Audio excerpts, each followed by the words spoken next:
بسم الله الرحمن الرحيم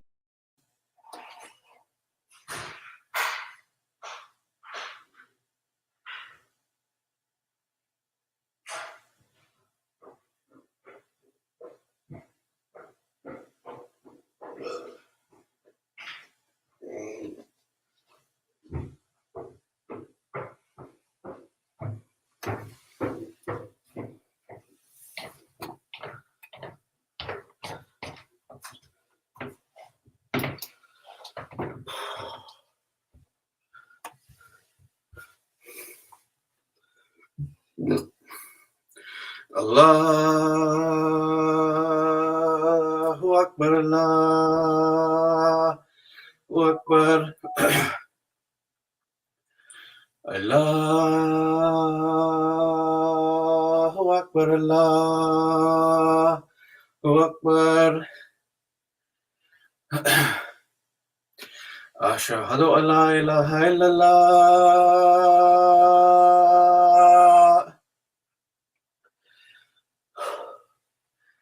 Ashhadu an la ilaha illallah.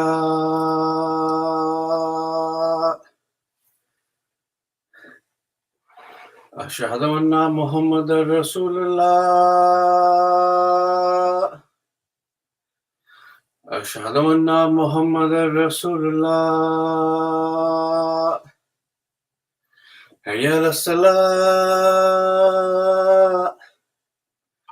Hayya ala salah. Hayya ala falah. Hayya ala falah. Allahu Akbar, Allahu Akbar. La ilaha illallah.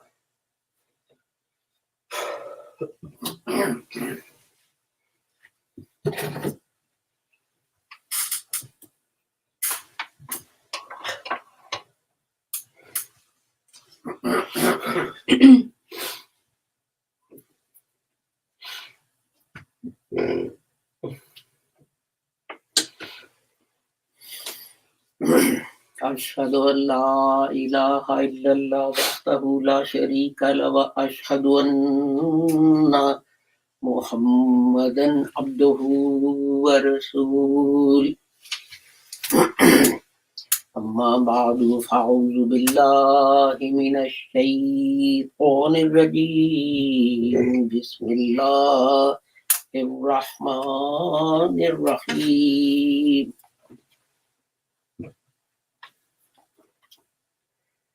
I'm going to recite 4 verses from chapter 21, Surah Al-Anbiya of the Holy Prophet, of the Holy Quran. And it says, أَوَلَمْ يَرَ الَّذِينَ كَفَرُوا أَنَّ السَّمَاوَاتِ وَالْأَرْضَ كَانَتَا رَتْقًا فَفَتَقْنَاهُمَا وَجَعَلْنَا مِنَ الْمَاءِ كُلَّ شَيْءٍ حَيٍّ أَفَلَا يُؤْمِنُونَ وَجَعَلْنَا فِي الْأَرْضِ رَوَاسِيَ أَن تَمِيدَ بِهِمْ وَجَعَلْنَا فِيهَا فِجَاجًا سُبُلًا لَعَلَّهُمْ يَهْتَدُونَ وَجَعَلْنَا السَّمَاءَ سَقْفًا محفوظا وهم عن آياتها معرضون وهو الذي خلق الليل والنهار والشمس والقمر كل في فلك يسبحون. This was chapter 21, verses 30 to 33 of the Holy Quran. And their English translation is, do not those who disbelieve see that the heavens and the earth were closed up, so we tore them apart, and we made from water everything living. Will they not then believe? And we made firm mountains in the earth, lest it be convulsed with them. And we made in it wide ways, that they might follow a right direction. And we made the heavens a guarded canopy, yet they turn away from its signs. And he it is who created the night and the day and the sun and the moon, all floating in orbits. And the title I've given to this today's khutbah is Big Bang in the Holy Quran. And the Big Bang theory is basically this, that initially there was nothing, all the matter was compressed together, and suddenly there was a bang. What caused that bang?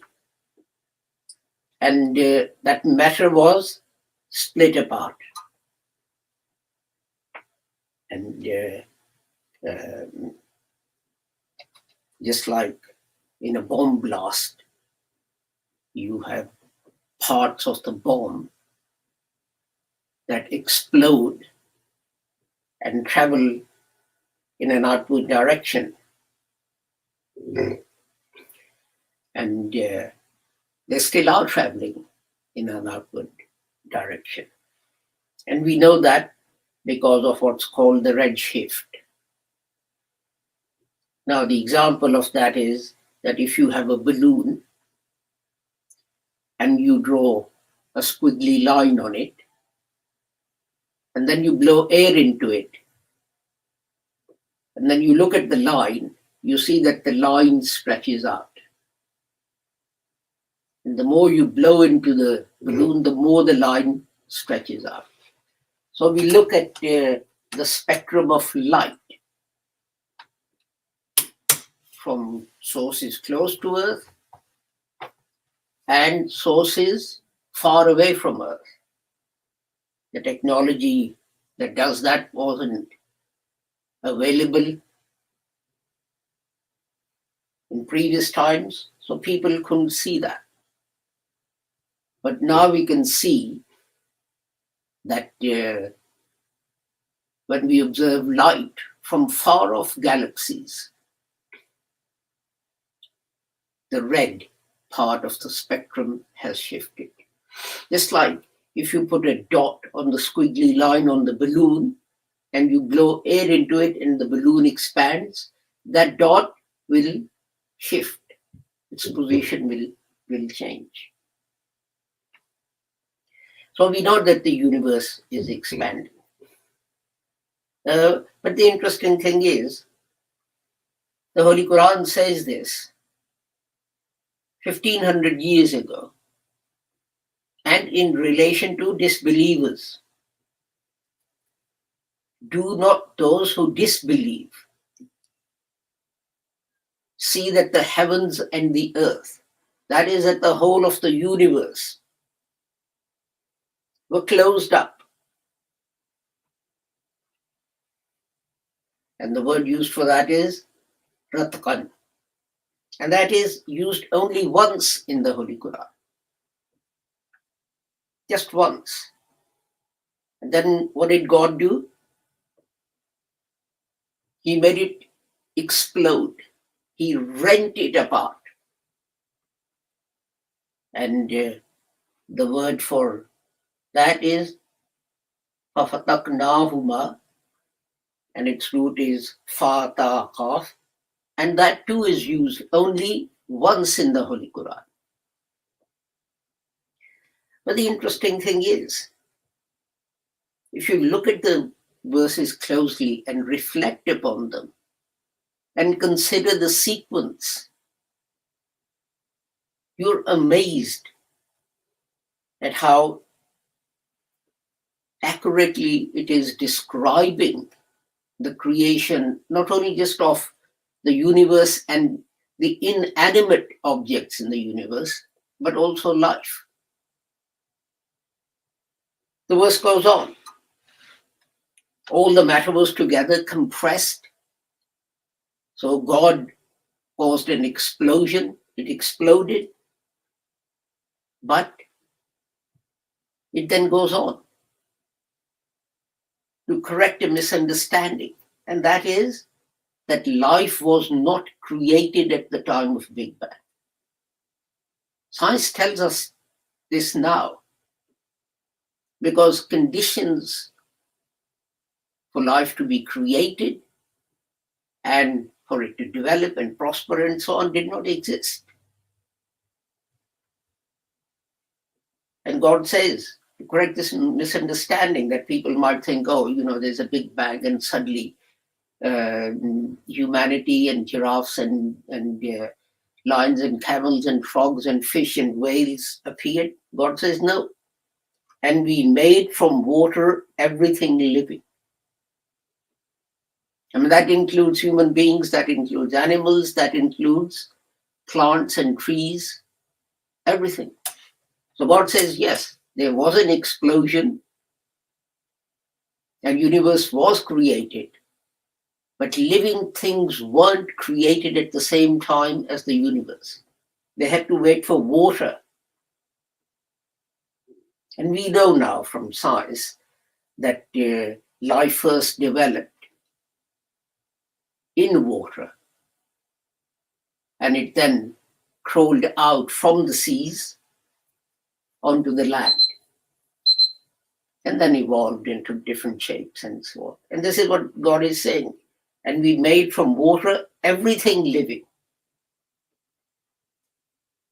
So everything, there is no exception. Whether it's human beings or animals or fish or plants, everything depends on water. And God then says, you're still not going to believe that there's a creator who did this. And God, amazed, these are like rhetorical questions that people ask in amazement. And God then, and look at the sequence of the things. After correcting what may be a misunderstanding, that living things, humans, were created at the same time as the universe, God says no, that had to wait for water. God then says, I'll skip the next verse and I'll go to the one after, and which says, and we made the heavens a guarded canopy, and yet they turn away from its sounds. What does that mean? Made the heavens a guarded canopy.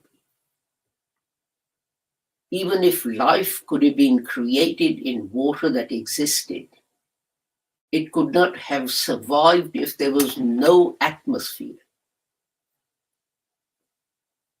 And there are two reasons for this. First of all, you need the atmosphere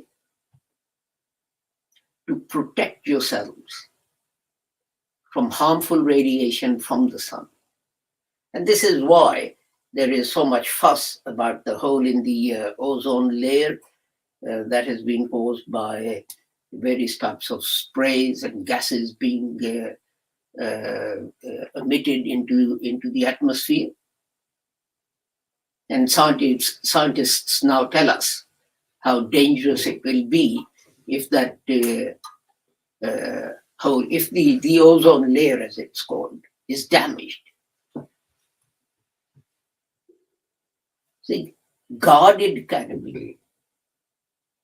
God doesn't just say, oh, there's this atmosphere. The choice of words, consider the choice of words. God then made a guarded canopy, created atmosphere in such a way that it protected living things from the harmful radiation of the sun. And then God says, and yet, despite all that, they turn away from the signs. These are signs of creation of the universe. Then God refers to other things. He it is who created the night and day, the sun and the moon, all floating in orbits. Notice another thing about these verses of the Holy Quran. And that is that people in any age, at any level of advancement of science, physics and astronomy and chemistry and so on, can actually argue about the existence of God from these verses. 1500 years ago, the Holy Prophet Muhammad and his companions, in fact, from the very beginning, humanity knew about night and day and the sun and the moon and so on. But they didn't know that all of them floated in orbits. No one at the time knew that these things followed particular orbits. But they knew about the sun and the moon and so on. The point I'm making is that the Holy Quran is couched in such terms that whatever the general level of information and education is available to the humans, you can argue that from that God exists. For the simple people who didn't know much, God points to the night and the day and the sun and the moon. Everyone knew about them. They could see them. But then God adds an extra thing, that they all float in their own orbits.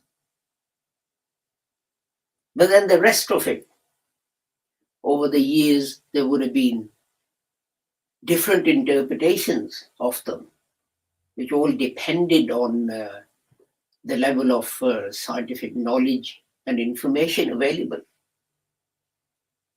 But the information available at our time, we can apply to these 4 verses. And there are others. These are not the only ones. There are other verses where God talks about and tearing the universe apart to create it.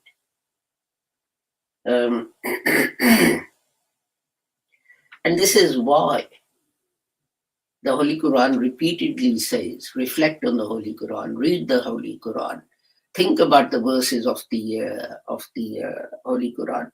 And this is exactly why Muslims during what is called the golden age of Islam, they progressed. Because, you see, there was a difference in attitude. At that time, Muslims wanted to advance knowledge. They would look at a verse of the Holy Quran and say, oh, what could this mean? How can we justify this sentence, this verse of the Holy Quran, in the light of the knowledge available to us? Physics and chemistry and astronomy and mathematics and so on. But now we spend all our energies in declaring things haram and un-Islamic and so on. I mean, since the invention of the printing press, my favorite example, Muslims have been declaring all scientific advance as un-Islamic. and haram. And this is why they've fallen behind other nations and other people. The basic duty of a Muslim is to actually advance the understanding of the universe. When God says, look at the universe and you will see me, you will see my signs. What God means is that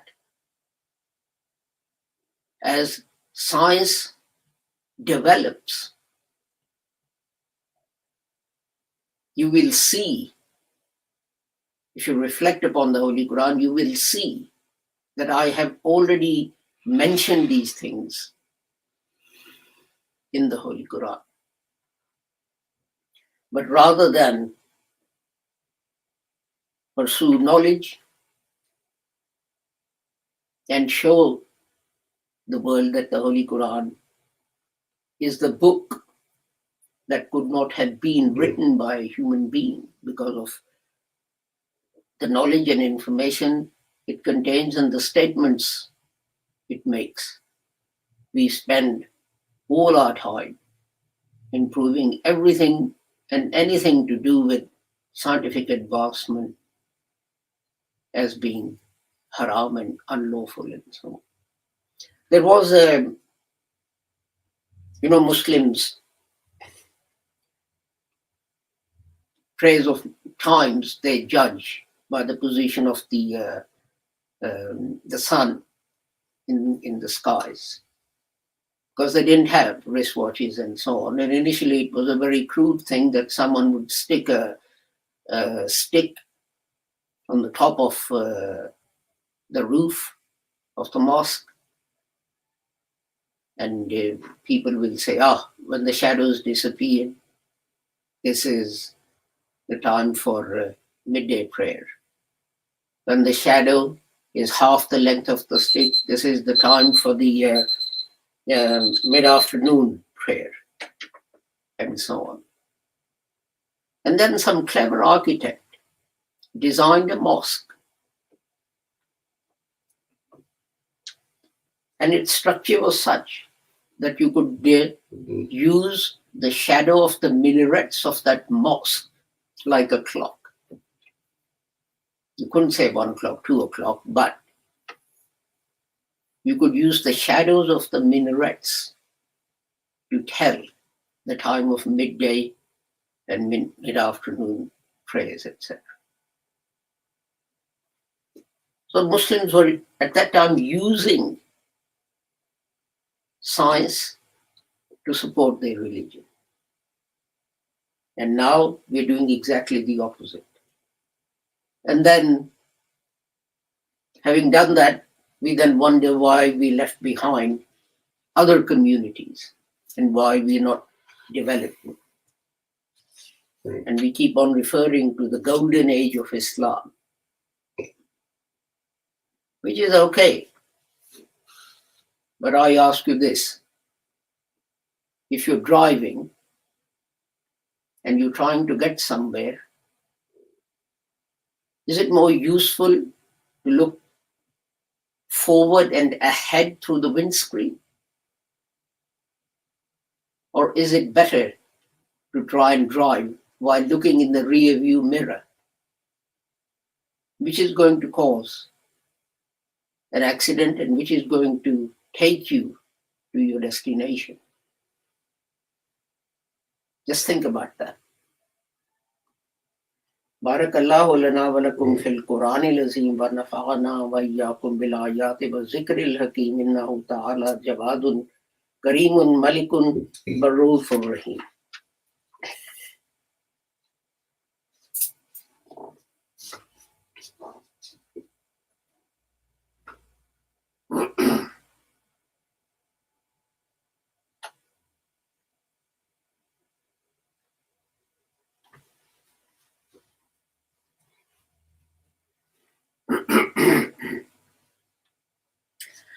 Alhamdulillah, Alhamdulillah nahmaduhu wa nasta'inuhu wa nastaghfiruhu wa nu'minu bihi wa natawakkalu alayhi wa na'udzu billahi min shururi anfusina wa min sayyiati a'malina. Man yahdihillahu fala mudilla lahu wa man yudlilhu fala hadiya lahu. Wa ashhadu an la ilaha illallah وأشهد أن محمدا عبده ورسول. اللهم صل على محمد وعلى آل محمد كما صليت على إبراهيم وعلى آل إبراهيم إنك. اللهم بارك على محمد وعلى آل محمد كما باركت على إبراهيم وعلى آل إبراهيم إنك حميد مجيد. اللهم انصر من نصر دين محمد صلى الله عليه وسلم واجعلنا منهم، واقتل من خذل دين محمد صلى الله عليه وسلم ولا تجعلنا منهم. عباد الله رحمكم الله، إن الله يأمر بالعدل والإحسان وإيتاء ذي القربى وينهى عن الفحشاء والمنكر والبغي يعظكم لعلكم تذكرون. اذكروا الله يذكركم وادعوه فيستجب لكم ولذكر الله أكبر والله يعلم ما تصنعون.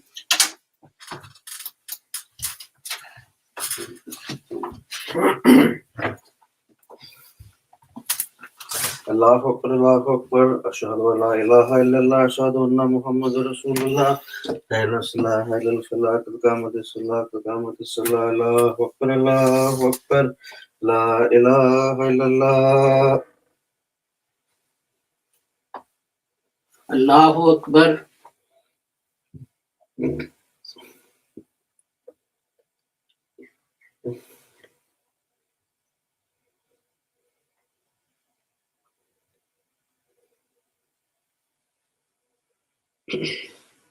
Alhamdulillahi Rabbil Alameen Ar-Rahmanir Rahim Maliki Yawmiddin Iyyaka na'budu wa iyyaka nasta'in Ihdinas siratal mustaqim Siratal ladzina an'amta 'alaihim غير المغضوب عليهم ولا الضالين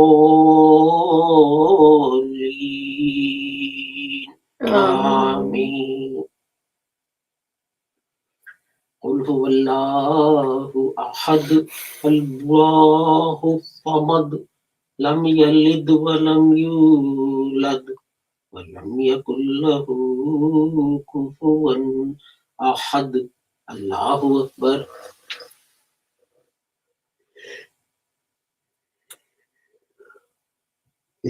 سمع الله لمن حمده. الله أكبر.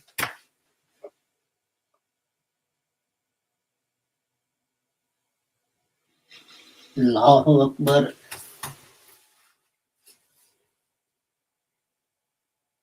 الله أكبر.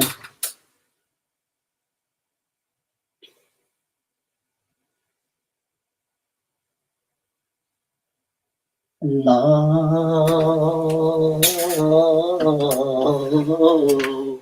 أكبر.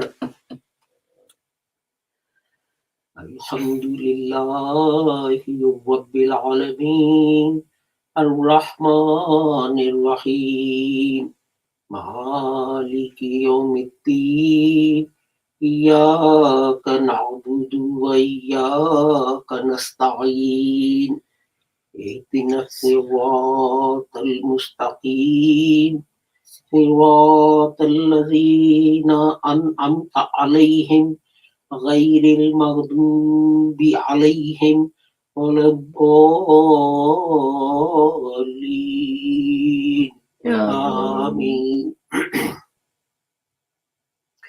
قل أعوذ برب الناس ملك الناس إله الناس من شر الوسواس الخناس الذي يوسوس في صدور الناس من الجنة والناس. الله أكبر.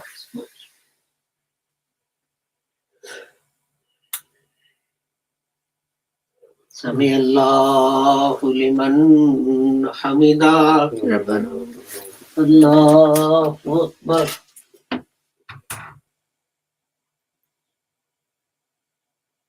الله أكبر.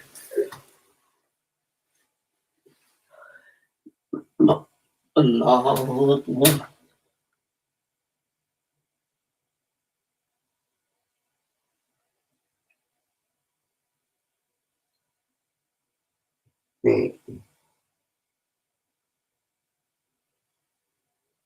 الله أكبر.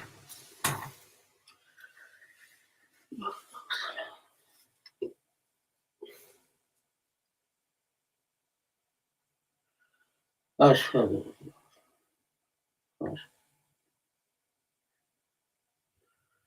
اللهم صل.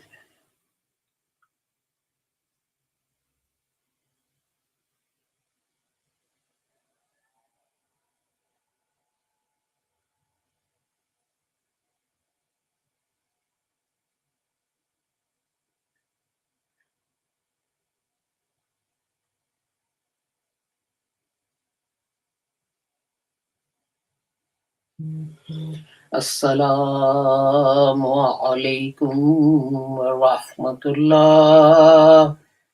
السلام عليكم ورحمة الله.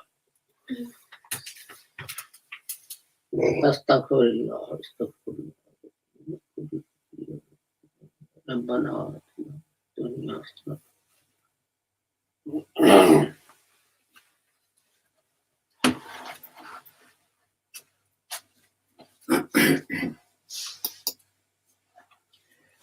Thank you for joining us for our Friday service. I also want to thank those people who sometimes send me messages with ideas and so on about how we can improve our service. And even those who sometimes send us messages calling us all kinds of names. Just to say that on the day of judgment, it will be Allah who will decide between us. And with the prayer that whoever you are and wherever you may be, may Allah keep all of you safe and sound and free from harm. Assalamu alaikum, Khuda Hafiz, and goodbye.